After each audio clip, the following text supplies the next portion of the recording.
Assalamualaikum warahmatullahi wabarakatuh. Shalom, Om Swastiastu, Namo Buddhaya, Salam Kebajikan. Perkenalkan, nama saya Kris Bolangi, NIM D0219511, Prodi Informatika, Fakultas Teknik, Universitas Sulawesi Barat. Ya, baik. Di sini saya menggunakan HP. Ya. Pada jurnal pertama yang saya analisis yaitu aplikasi simulasi deteksi dan koreksi kesalahan menggunakan metode Hamming code pada proses pengiriman data berbasis Android. Nah, menurut saya aplikasi simulasi deteksi dan koreksi kesalahan ini yang menggunakan kode Hamming code pada proses pengiriman data berbasis Android. Nah, kemudian di sini Eclipse merupakan salah satu software untuk membuat aplikasi dengan basis Android. Jadi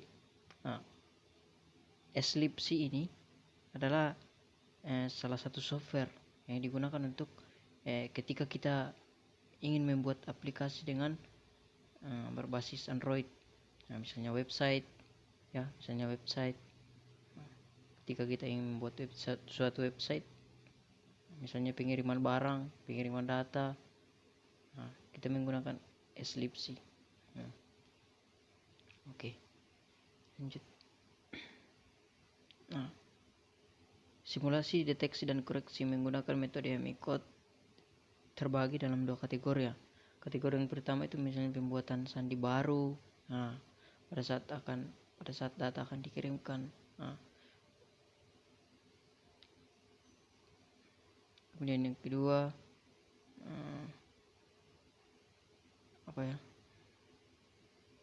untuk proses deteksi dan koreksi kesalahan menggunakan Hamming code dilakukan dengan beberapa tahapan, yaitu masukkan bit data maksimal 15 digit, menentukan posisi parity 1, parity 2, parity 3, parity 4 sampai parity 4 ya pada data yang telah dimasukkan.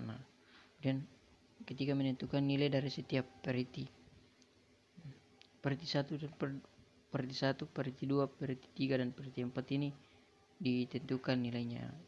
Yang keempat, menentukan data yang benar dan yang salah dari data yang telah diinputkan. Kemudian yang kelima, menentukan letak data yang salah. Dan yang keenam, melakukan koreksi data berdasarkan data yang diinputkan.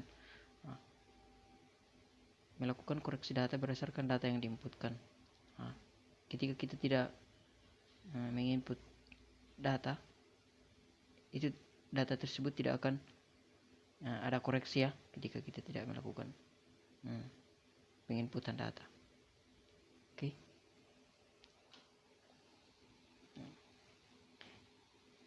Ini hasilnya ya, pembuatan sandi baru dengan Hamming code. Elemen membuat sandi di website Hamming code ya. Bisa kita lihat di sini. Menentukan posisi parity sebagai data tambahan ya, misalnya yang sudah kita bahas di atas, parity 1, parity 2, parity 3 dan seterusnya ya. Untuk menentukan sandi baru yang menjadi data. Dan deteksi dan koreksi kesalahan. Masuk aplikasi, kemudian pilih menu koreksi kesalahan. Seterusnya bisa kita lihat. Oke, kita lanjut di jurnal yang kedua. Oke. Nah, jurnal yang kedua di sini deteksi dan koreksi kesalahan pada komunikasi data. Perlu saya jelaskan sedikit bahwa komunikasi data bertujuan untuk mengirimkan data dan informasi dari sumber ke tujuan tanpa mengalami kesalahan. Di sini komunikasi data ini bertujuan untuk mengirim data ya dan informasi dari sumber ke tujuan tanpa mengalami kesalahan. Oke, dalam teknik komunikasi data mencakup kemampuan untuk mendeteksi jika terjadi kesalahan. Komunikasi data ini mempunyai kemampuan untuk mendeteksi jika terjadi kesalahan dalam pengiriman data. Dapat berupa kesalahan 1 bit, kesalahan lebih dari 1 bit, 1 bit, 2 bit dan seterusnya. Begitu. Untuk mendeteksi kesalahan dapat ditunjukkan oleh jarak hemming antara pesan terdapat di sisi pengirim pada sisi penerima. Oke, kita lanjut. Nah, ini ya tujuan komunikasi data. Tujuan dari teknik komunikasi data adalah mengirimkan data atau sinyal tanpa ada kesalahan dari dengan probabilitas kesalahan sekecil mungkin agar informasi yang dibawa dari pengirim sampai di sisi penerima dengan benar. Oke. Sini paham ya. Oke, kita lanjut pada jurnal yang ketiga.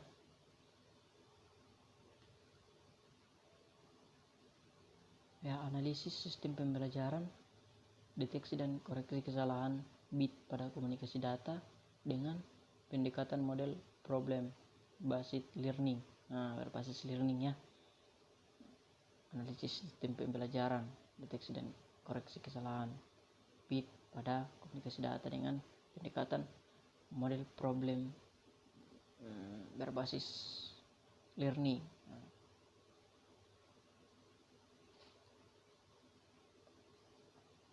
Free discovery learning adalah metode pembelajaran akan berjalan dengan baik dan kreatif jika pendidik memberi kesempatan kepada siswa untuk menemukan suatu aturan atau termasuk konsep teori, definisi dan sebagainya. Lalu contoh-contoh yang menggambarkan atau mewakili aturan yang menjadi sumbernya, siswa dibimbing secara induktif untuk memahami suatu kebenaran umum hingga dapat mendefinisikan sendiri. Jadi pendidik ini memberikan kesempatan kepada misalnya mahasiswa atau siswa untuk menentukan suatu aturan, termasuk konsepnya bagaimana, teorinya bagaimana, dan definisinya bagaimana dan sebagainya. Oke. Kita lanjut analisis pembelajaran mahasiswa, observasi terhadap kelompok kuliah. Setelah melakukan observasi yang dilakukan peneliti terhadap 4 kelompok untuk nilai mata kuliah dan sebagainya, bisa kita lihat di sini.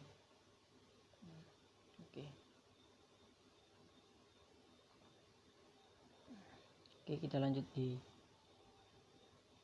4 ya, jurnal lagi 4.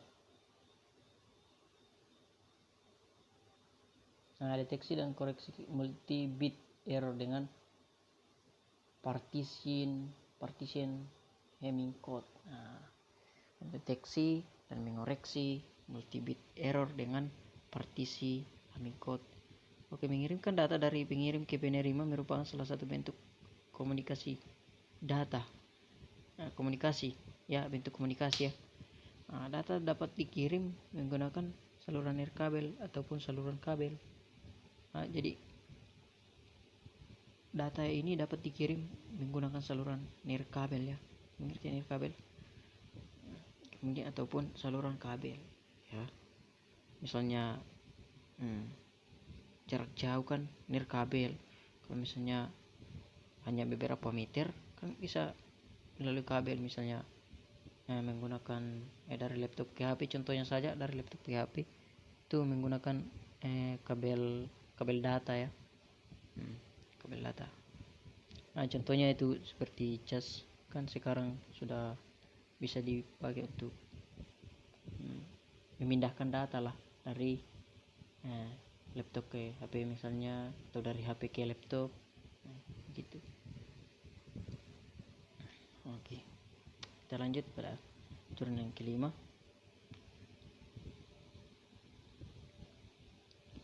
Rancang bangun aplikasi deteksi kesalahan penulisan naskah dokumen skripsi. Ini dokumen skripsi ini adalah salah satu syarat ya agar mahasiswa dapat menyelesaikan program studi di sebuah universitas. Jadi tanpa adanya skripsi, suatu mahasiswa tidak dapat menyelesaikan studi di suatu atau sebuah universitas. Namun pada kenyataannya mahasiswa masih sering melakukan kesalahan dalam penulisan naskah dokumen skripsi. Sebagian besar ya, kebanyakan bahkan sebagian besar mahasiswa masih sering melakukan kesalahan dalam penulisan naskah skripsi. Inilah yang akan kita deteksi dan koreksi kesalahan dalam jurnal yang ditulis oleh Wisnu, WA, Umbo, Stephen R, Sentino, Alvin M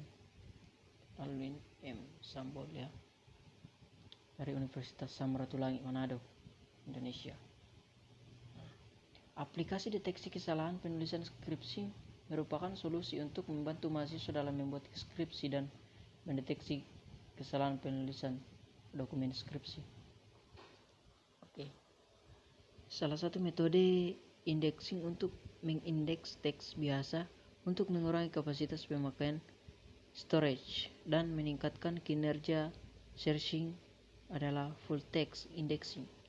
Full text indexing merupakan jadi full text indexing ini merupakan metode untuk digunakan dalam mencari kesalahan dalam sebuah teks sebagai alat bantu utama dalam perancangan aplikasi ini. Pada metode full text indexing terdapat 2 tahap yang dilakukan sebelum melakukan pencarian kata, yaitu tahap tokenizing dan tahap cleansing. Aplikasi deteksi kesalahan penulisan naskah dokumen skripsi dibuat dengan fitur pengecekan kesalahan penulisan dan penyimpanan daftar pustaka dan daftar gambar. Selain itu, aplikasi ini juga memiliki fitur preview sebagai fitur untuk menampilkan hasil data yang disimpan pada bab 1 sampai bab 5 dan juga menampilkan daftar pustaka yang telah disimpan. Dengan dibuatnya aplikasi